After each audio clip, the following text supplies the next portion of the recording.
If you ask me, is our relationship normal today? My answer to you is no, it is not. And it cannot be normal if the situation in the border areas is abnormal. 此次事件完全是由于印方违背共识、单方面挑衅造成的。India's arch foe has become Pakistan. And of course, China is now investing heavily in Pakistan. China is also investing in Afghanistan. So I believe that India doesn't like it. Credit should go to China merchant ports for having come to Sri Lanka and invested here to build this terminal. 我们反对搞胁迫外交，反对为了自身目的损害你主权和利益。I don't really believe it's in China's interest to actually be initiating and engaging in a hot war anywhere, whether it's with India, whether it's with Taiwan or anything else. But I could still be wrong. I mean, I don't think very many people expected the beginning of the year that we'd be seeing war in Europe initiated by President Putin. So who knows?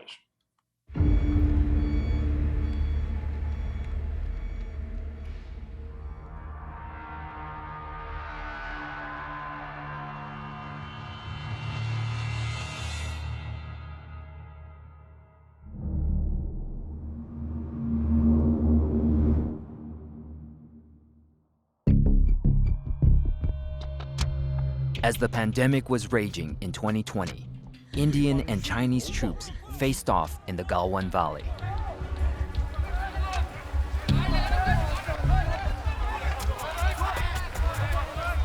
Indian officials say the standoff began in early May when large contingents of Chinese soldiers entered deep inside Indian-controlled territory.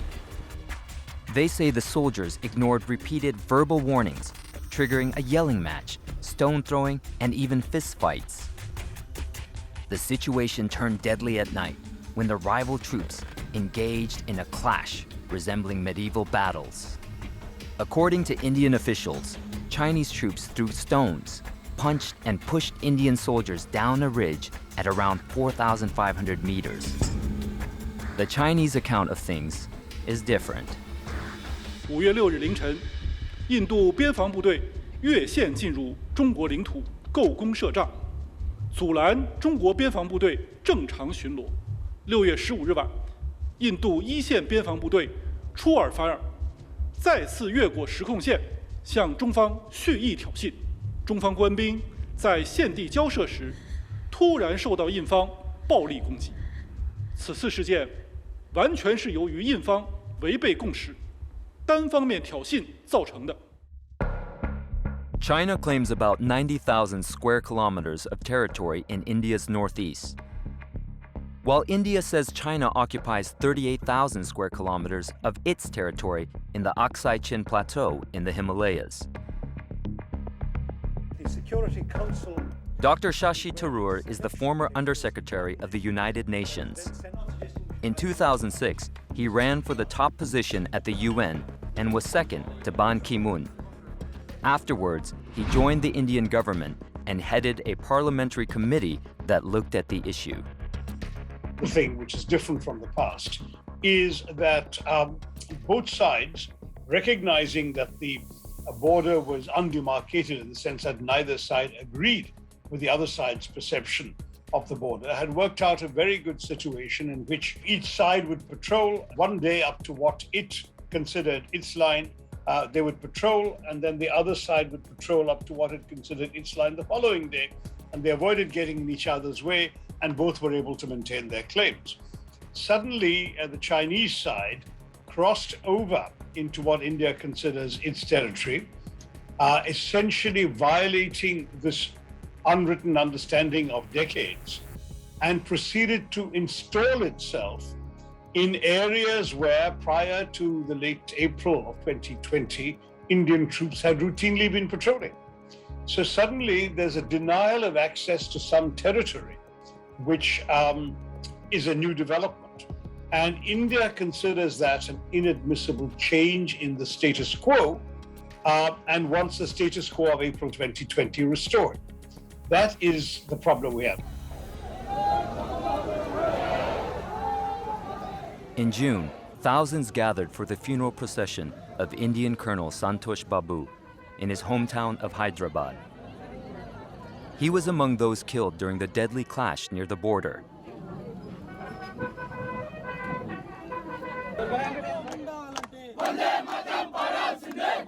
This was one of several protests against China that took place across India as a result of the border clash. China took the first step by indulging in military action that resulted in the deaths of 20 of our service personnel, which in a democracy is never something you can just brush aside. The bodies are being returned to 20 villages around the country, and the tensions were very high and passions were inflamed. In July, Indian Prime Minister Narendra Modi made a trip to a military base near the border. विस्तारवाद का युग समाप्त हो चुका है। ये युग विकासवाद का है। तेजी से बदलते हुए समय में विकासवाद ही प्रासंगिक है।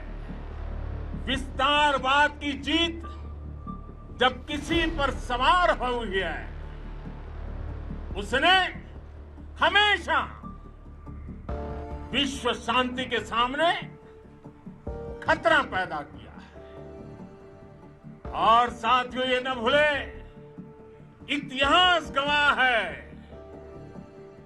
कि ऐसी ताकतें मिट गई हैं या मुड़ने के लिए मजबूर हो गई।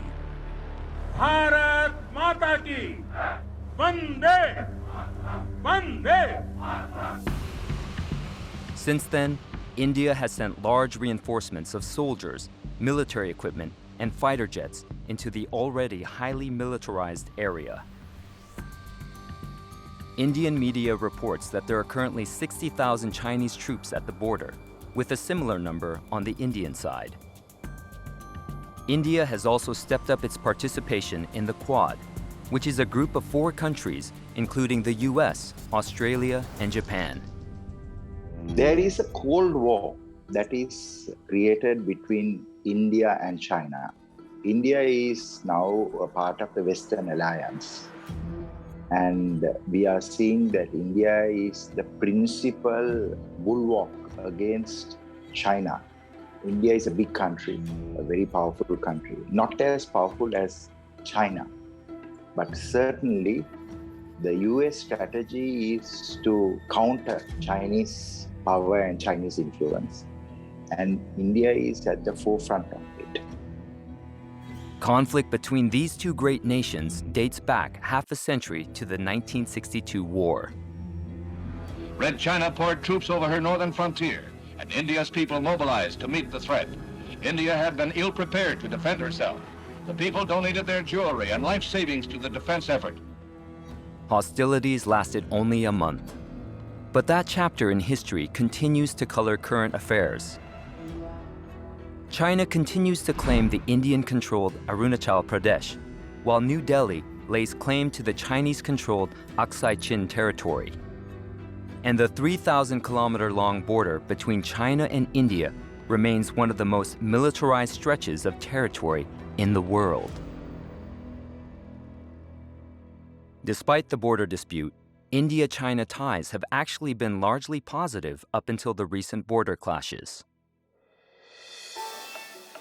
Trade between the two grew from around $3 billion in the year 2000 to $125 billion in the year 2021. You can see evidence of that everywhere. In India today, there are hundreds of tiny shops that import goods from China, then sell them to local retailers all across the country. There's a lot of advantages doing business with China. First would be the cost. They're really cost effective. And second would be the variety what we get over there.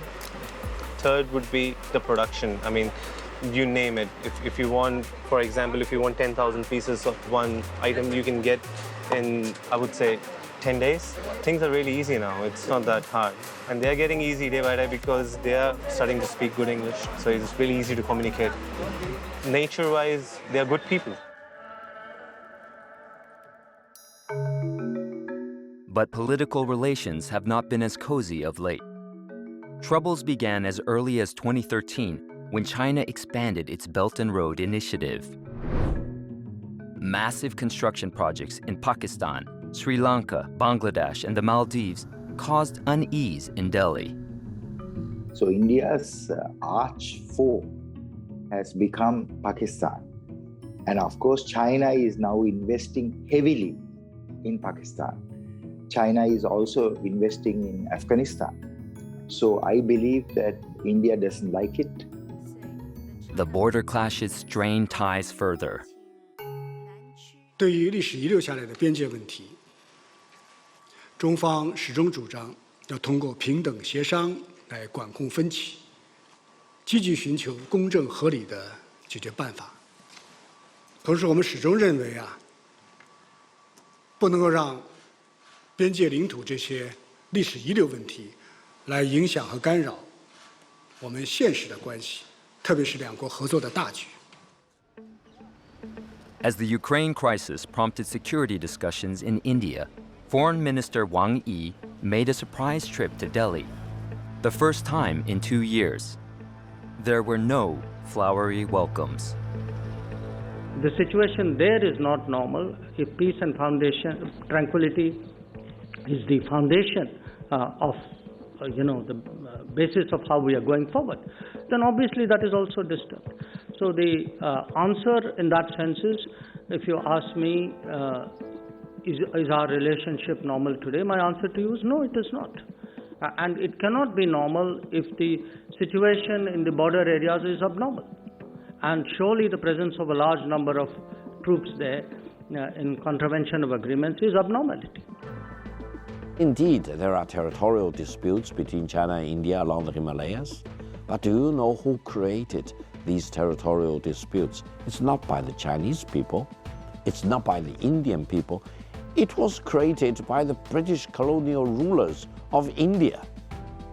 These were bombs left over by the British colonists in India.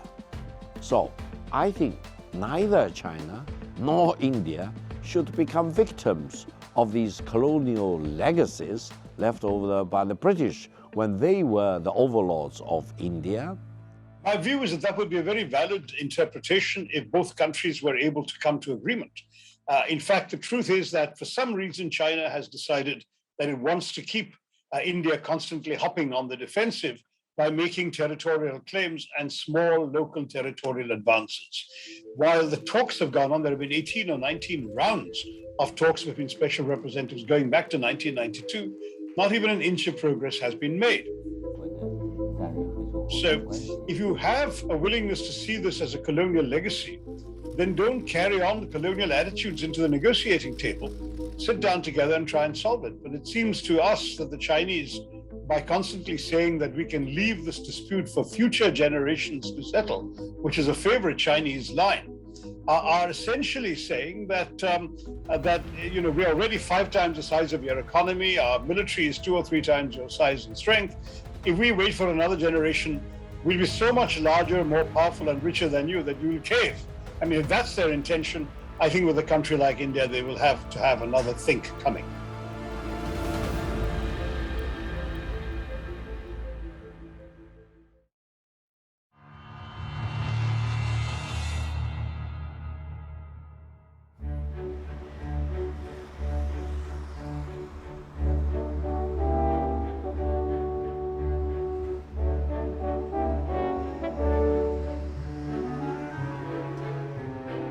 When it comes to China's Belt and Road Initiative, Pakistan stands out as the largest country for its projects so far, with investments from China totaling over 27 billion and counting.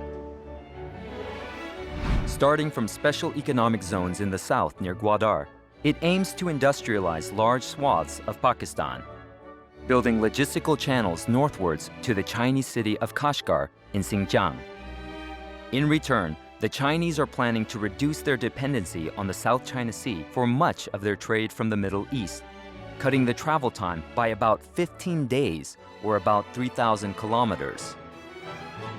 And the backbone of the China-Pakistan economic corridor is this road, the Karakoram Highway. 4,700 meters above sea level, its construction was treacherous considering the terrain. Construction of some parts of the road actually began all the way back in 1959. Nearly 900 Pakistani and Chinese workers died building this strategic road. Many of them were buried here at the Chinese cemetery in Gilgit. 1966 से लेकर 78 तक जितने बंदे मतलब 110 बंदे मरे थे उनमें से 88 बंदे यहाँ पे मिले बाकी के 22 बंदे कोई दरिया में गया है कोई पत्थर के नीचे आया है ये चाइना से आया है सर चाइना के लिए हमारे लिए चाइना हमारे लिए बहुत अहम है सर उन लोगों ने हमें मतलब अच्छे खासे रोड बना के दिए जहाँ हम 24 घंटे में जा रहे थे अभी वहाँ पे 18-20 घंटे में बंदा पहुँचा हम मतलब बहुत मशहूर है चाइना के. Pakistanis today remember their sacrifices. With the Karakoram Highway, China and Pakistan remain connected all year round for trade, despite heavy snowfalls. Due to this all-weather friendship, the China-Pakistan Economic Corridor has given hope to people like Majid. Sir ये सी pack के हवाले से तो बहुत ही अच्छा हो रहा है अभी मतलब यहाँ से ट्रेन की बतरी बीच जाएगी मतलब उधर से सी पैक बंद हुआ मतलब आएगा तो मतलब काफ़ी लोगों के लिए मतलब रोजगारियाँ मतलब खुली रहेगी यहाँ पे. Not far from Gilgit is the Sauce Dry Port, the entry point into Pakistan from China. Just 100 kilometers from the Chinese border, this trading port is bustling with activity. I'm one of the importers who go to China or send their people to China. They go to different cities, to Guangzhou, to Urumqi. They buy the consumer goods from there according to the volume of their own investment. Chinese containers basically bring it here. They offload all the goods here. People from the custom, of course, examine it. They calculate the duties. And then we clear our goods from here, from this port. We load them back in Pakistani trucks and we head back to our destinations. Because of the Karakoram Highway development, goods from China that earlier took weeks can now reach Islamabad in less than a day. During the pandemic, Pakistan and China trade continued to set new records, with Pakistan's exports to China growing 34% in the last year. China is the second largest export destination for Pakistan, due in part to transport corridors built here as part of the China-Pakistan Economic Corridor. There are also plans to develop this highway into an economic corridor by laying optic fiber cable along its entire length, rail links, and oil and gas pipelines. But neighboring India offers a different perspective on the Karakoram Highway. The famous road that connects China to the Pakistani port of Gwadar runs through territory that even China until then had acknowledged to be disputed territory, which is, in other words, the Pakistani occupied portion of Jammu and Kashmir state. Jammu and Kashmir had acceded to India in 1947. This was disputed, there was a standoff, and essentially India ended up with about 2/3 of the state and Pakistan 1/3. And where the Chinese have built a road is right through the portion of Jammu and Kashmir, which India considers to be its own territory. So whereas China took the stand that each country is claiming it and therefore it's a dispute, you do not normally, as a foreign country, interfere in a dispute by building a road through territory you yourself admit is disputed.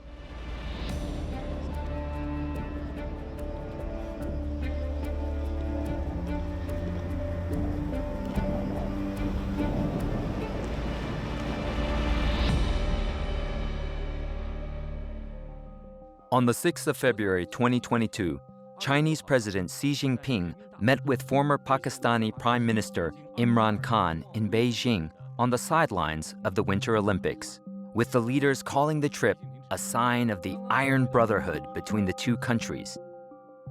In a statement released, President Xi said that the strategic significance of China-Pakistan relations is getting more prominent since the world has entered a period of turbulence and transformation.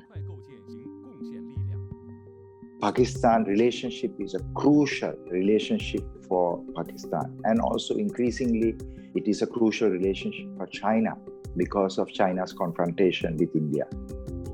And there are other concerns, obviously, including intellectual ones, about the debt trap that countries participating in BRI have been falling into. Colombo, for example, Sri Lanka, is so much in debt to the Chinese that essentially one of their major ports, Hambantota, has been handed over to China on a 99-year lease because they couldn't afford to service the debt. And we're afraid something similar will happen to Pakistan, and that Pakistan will essentially become even more of what it already is, which is a wholly owned subsidiary of the Chinese state. India has an absolute sovereign right not to join the Belt and Road Initiative, because this is a unilateral initiative by China, and given their difficult relationship with China, it's understandable why they do not want to join the Belt and Road Initiative. But at the same time, I think India made a strategic mistake in not joining the Regional Comprehensive Economic Partnership, RCEP, because India has, for the last 20 or 30 years, said that India is going to look east. And by the way, East Asia is going to become the most prosperous and dynamic economic region in the world by far by 2050. The best way to integrate with East Asia is to join the Regional Comprehensive Economic Partnership. And friends of India within RCEP, like Australia, like Japan, like Singapore, delayed the conclusion of the RCEP to allow India to join RCEP. So I would argue that it is in India's long-term strategic interest to join the RCEP. Well, actually, I'm an advocate of India joining RCEP, which I must say many people in my party are not, and the ruling party clearly are not. As I understand it, their fears are essentially of Indian businesses and industries being swamped by China. And RCEP, without China, India would have joined. RCEP is an example of how ties between the two Asian giants affect all countries in the region. And sometimes, when titans clash, it can have dangerous consequences on smaller countries.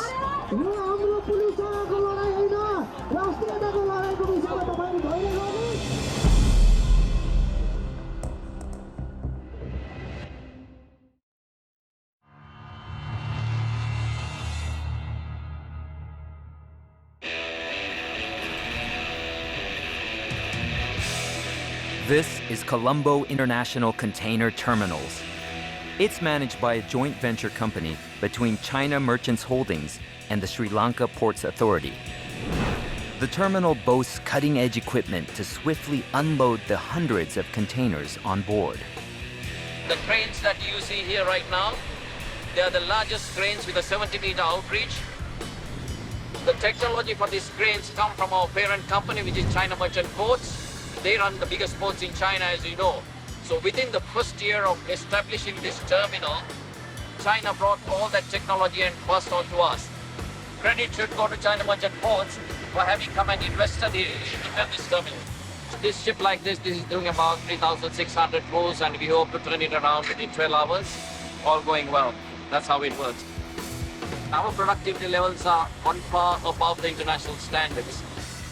We are on par with the other likes of the other big transshipment hubs like Singapore, Philippines, or Salalah. China's involvement in managing the port here has been a critical point in the port's success. If you look at the world, you see places like Aden, for instance. In terms of location, they are more strategic than Colombo, but they have not come up to the level that Port of Colombo achieved during the last 3 decades, because they were unable to cater to the demand in time. But Port of Colombo managed to provide facilities just in time. Whenever the shipping lines expanded their operations and introduced larger and larger ships demanding for greater depth and so on, Colombo was able to immediately get in there and provide the facilities. Colombo Port was ranked world's 22nd after a 6% growth in 2021. It's a great achievement for a small country like Sri Lanka, and a port that was non-existent in the world map, something like 40 years ago. This port here is just one component of a much larger plan by China and Sri Lanka.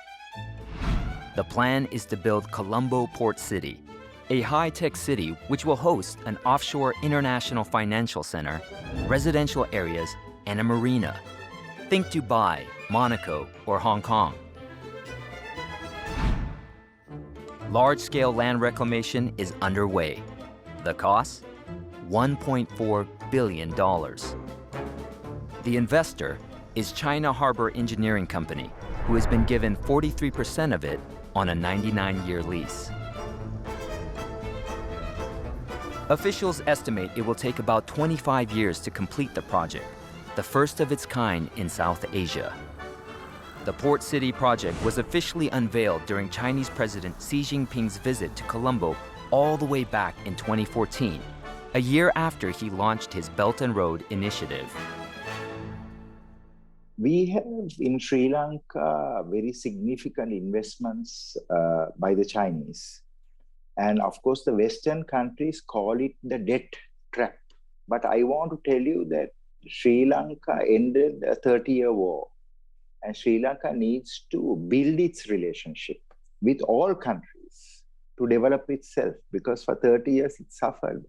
So Sri Lanka's foreign policy posture since the current government came to office in 2019 is called neutrality, foreign policy of neutrality, where it can deal with the Americans, with the Europeans, with India, with China.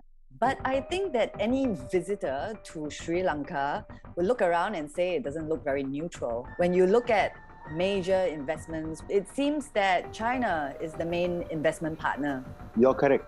But I want to share with you that since the current government came to power, President Gotabaya Rajapaksa, since 2019, the pendulum has moved from China, from a Chinese-centric towards India, and it's moving towards the West to balance the relations. The most recent investment Sri Lanka received was from India. So I think that Sri Lankan leaders today understand that we must maintain neutrality. It is very unfortunate India is one of the big countries which has not participated in real earnest in the Belt and Road Initiative. As a matter of fact, India lacks greater connectivity on its land with its neighboring countries and with island countries in the Indian Ocean. For example, people talk a lot about that port in Sri Lanka that China helps to build up and strengthen. That port is not only a very important port for the purposes of the Sri Lankan people, it also serves as a very important transportation hub for Indian ports. Why? Because that Sri Lankan port is more efficient, and many Indian ports are less efficient. So in a sense, I think, beefing up connectivity, improving productivity and efficiency will work for India's own benefit. But China's infrastructure projects in Sri Lanka have not been without controversy. In March, Sri Lankans poured into the streets. For weeks, they had been facing severe economic hardship. Not enough fuel, not enough cooking gas, not enough food. මම මේ රජයට කිසිම බරක් නැහැ. බරක් තියෙන මට හොඳට මිල මුදල් තියෙනවා. මගේ හැබැයි මිල මුදල් වලින් කිසිම වැඩක් නැහැ. මොකද මට තියෙන කොච්චර purchasing power එක. ඒ කියන්නේ මට සල්ලි තිබුණත් බඩු ගන්න බෑ. මට පෙට්‍රල් ගහ ගන්න බෑ. මට ඒ වගේ මේ උදාහරණ කීපයක් කියන්නේ. මට ගිහිල්ලා gas cylinder එක ඉවරයි gas එකක් ගන්න විදියක් නැහැ. The crisis is a result of a struggling economy caused by the pandemic. With poor revenue, the government is struggling to pay back foreign loans. The government only has an estimated $2 billion in its reserves, but it needs to pay back about $7 billion this year to its foreign lenders. So it simply did not have the foreign exchange to pay for the imports of fuel, food and medicines that people need. Debt had literally plunged the country into darkness.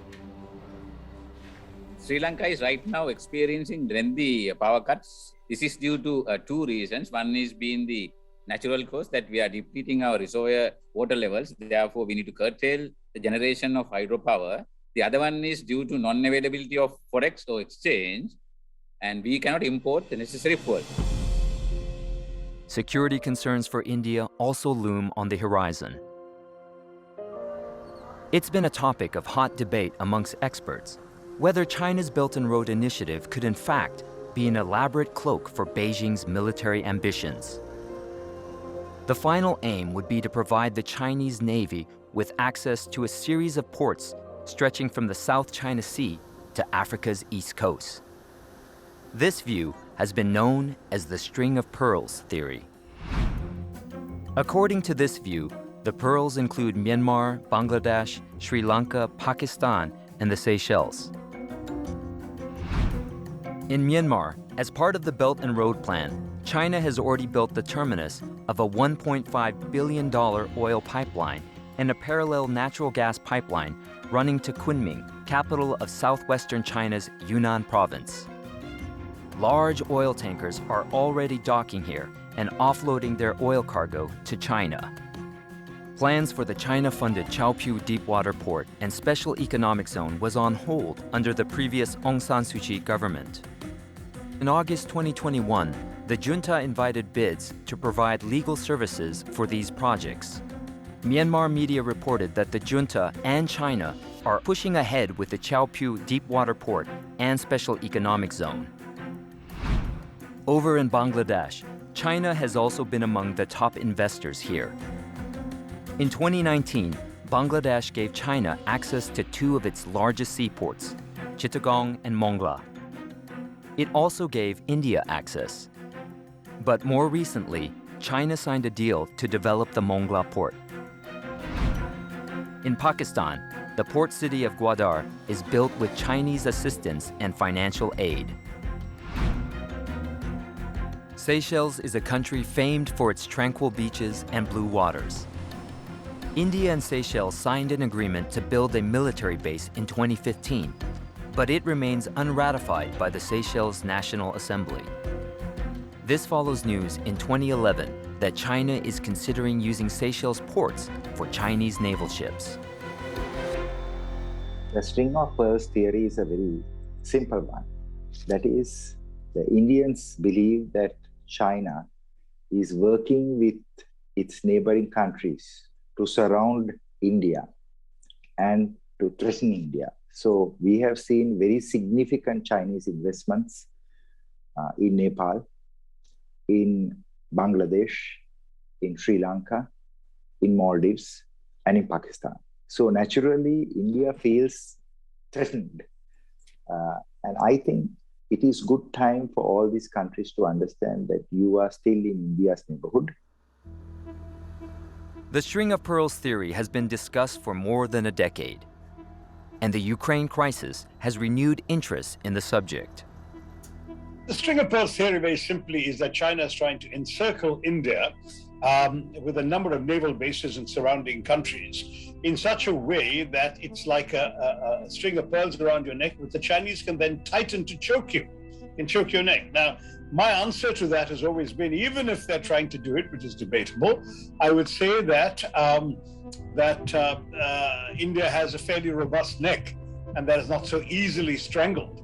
But at the same time, we do believe that India should take seriously the attempts by China to constrain us by a significant presence around us.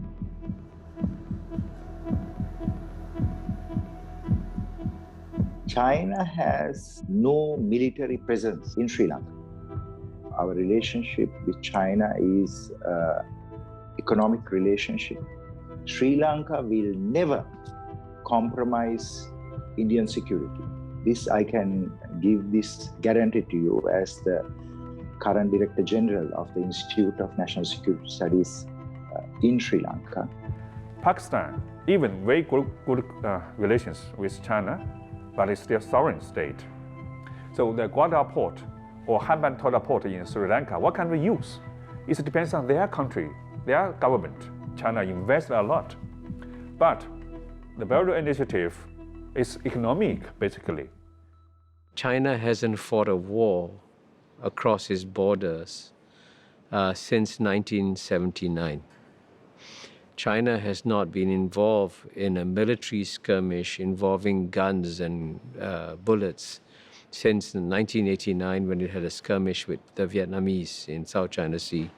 But of course, China had an unfortunate clash with Indian soldiers where sadly lots of Indian and Chinese soldiers died through face-to-face fighting with fists and wooden clubs. But overall, if you look at China's record, China has been very careful about not getting involved in military activities. And I think we want to keep it that way, because China is clearly becoming a much stronger military power, which is a natural development. When China goes from having an economy that is 10% of the United States in purchasing power parity terms in 1980 towards having an economy that in PPP terms is bigger than the United States, it's quite natural for its defense budget to become the second largest in the world. So the question for us is how do we ensure that we have a rather remarkably fortunate situation that the guns have been silent in East Asia for over 40 years now. And there have been no major wars. Let's keep it that way. But that requires a very strong, powerful, aggressive diplomacy to keep it that way. And that, I think, is what's missing in our region. We don't have enough of that.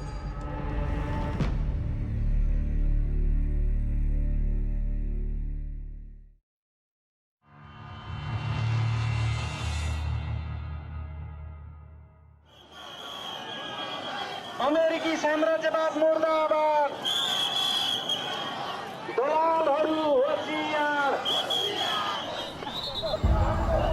2nd of March 2022, thousands gather in Kathmandu to protest against the US government's Millennium Challenge Corporation, or MCC Pact. The MCC is a US government aid agency, and it agreed in 2017 to provide a $500 million grant to fund electricity transmission lines and road improvement projects here. But its approval by Parliament in March this year triggered street protests. Opposition comes predominantly from Nepal's communist parties, who have long sought closer ties with China.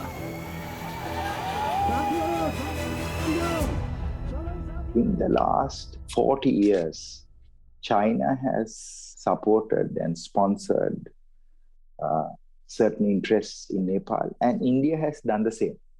So Nepal has become a geopolitical hotbed. So the Chinese assistance is given to certain organizations, parties and trade unions and activists, and they are having a quit India campaign. They are saying that we don't want India. And those who are funded and supported by India are saying we don't want China. So it's become a geopolitical hotbed.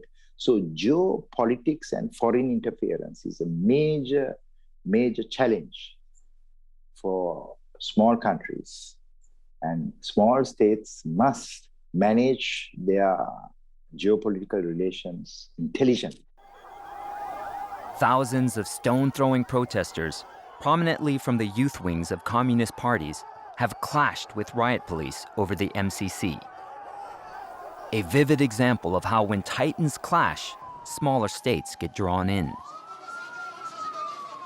中方欢迎国际社会同尼泊尔开展发展合作，为尼经济增长和民生改善贡献力量，但这应当充分尊重尼人民的意愿，不应附加任何政治条件。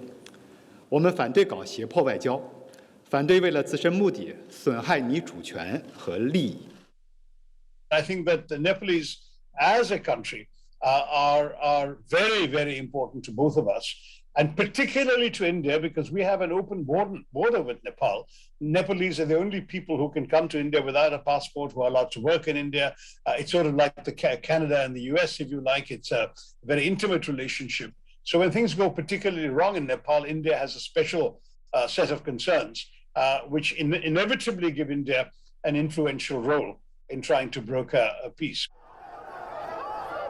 Protests in Nepal. Border tensions between India and China. Economic crisis in Sri Lanka. Are these signs of the times that we now live in? The world is being split, where India is working with the US, with Europe, with Japan, with South Korea, with Australia, New Zealand. And Russia, China, Iran, Pakistan, they are working. So that's why a new Cold War is emerging. The politicians, they want to attract the attention, always use the new Cold War or decouple or the end of the history or whatever. China, Russia, Iran, yes, close relations. But it's for maybe energy, geography or strategic thinking. But they are not too much economic independent, cannot compare of the relations between China and the US or Japan or the European Union. It's a different level. Perhaps the lines of the New World Order are not so clear. It wasn't so long ago that Indian Prime Minister Modi met with Russian President Putin to discuss defense and trade relations. India abstained on the United Nations resolution condemning Russia's invasion of Ukraine. Russia is a major supplier of arms to India. But India has also recently drawn closer to the US. It is one of the members of Quad, along with Japan, Australia, and America. The Quad is really barking at the wrong tree and is starting at the wrong track. Why? Because we know, and if we do not know, we need to remind ourselves that India's tradition is non-alliance. India has been the champion in the world for the non-alliance movement for all these decades. Non-alliance and independence of decision-making runs deep in the Indian gene and in the Indian blood. This is what makes India as it is today. This is a great heritage.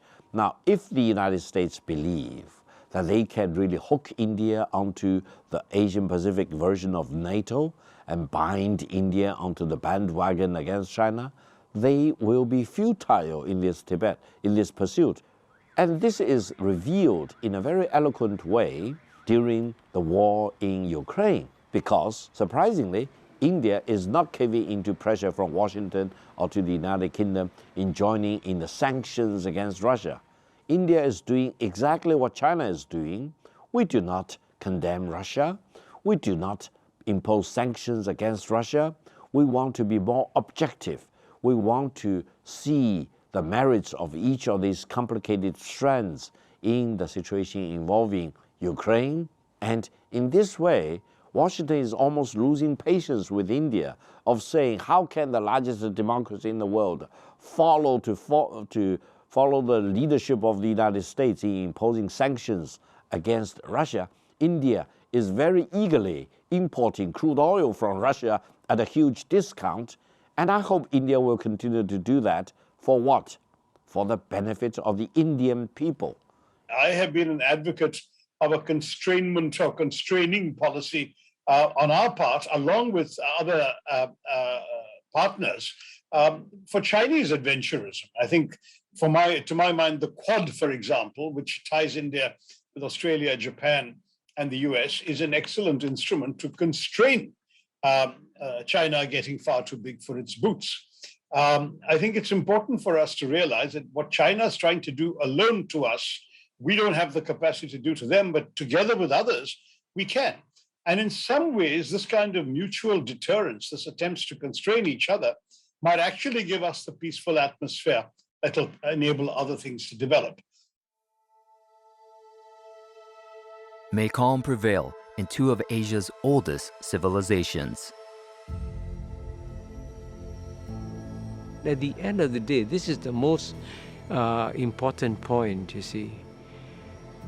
The Indian policy makers have not understood why China has become so powerful as an economy. Now, in 1980, the Indian economy and Chinese economy were about the same size.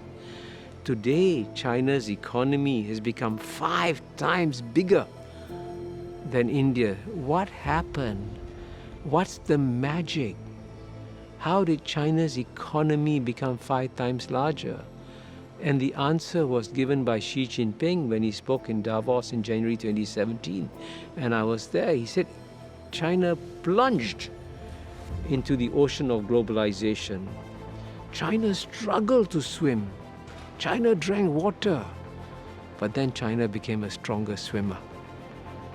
And therefore, I believe the Indian economy can become as large as the Chinese economy, if not bigger than the Chinese economy. But India has got to plunge into the ocean of globalization. India has got to struggle to swim. India has got to drink water while it's swimming in the ocean of globalization. And then India will emerge as a stronger swimmer.